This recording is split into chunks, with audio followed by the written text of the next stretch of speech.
All right, take a look at this hectic scene. Police body camera video showing the aftermath of a car crashing into a church.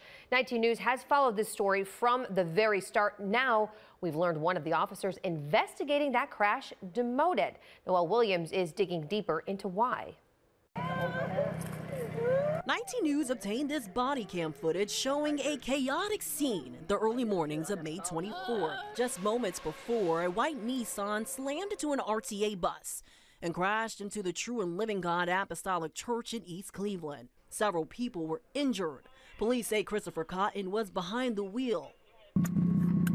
Officers find an AR-15 and a clip inside his car. Hey, that is not loaded. Yeah, I know. None of that. Yeah. Cotton tells police the gun is not loaded. Next, the 20-year-old makes it clear he is with the city of East Cleveland as officers attempt to apply a towel to his injured girlfriend's head. This is the officer. I know him, okay? According to court records, Cotton was arrested and handed several charges, including vehicular assault. But the big question is, what happened to the gun? Is this Cotton? Body cam shows the AR-15 handed over to Officer James Koval. According to East Cleveland Police documents, the firearm was placed in a patrol car. Later that morning, Koval returned to the station with the AR-15 and clip, then places them in his locker.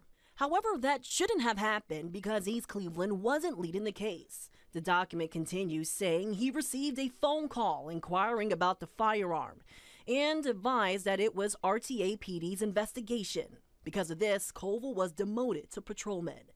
However, the officer claims he was unaware of any criminal investigation involving Christopher Cotton. Koval has apologized for what happened. I also reached out to learn if he plans to appeal his demotion. I'm still waiting to hear back.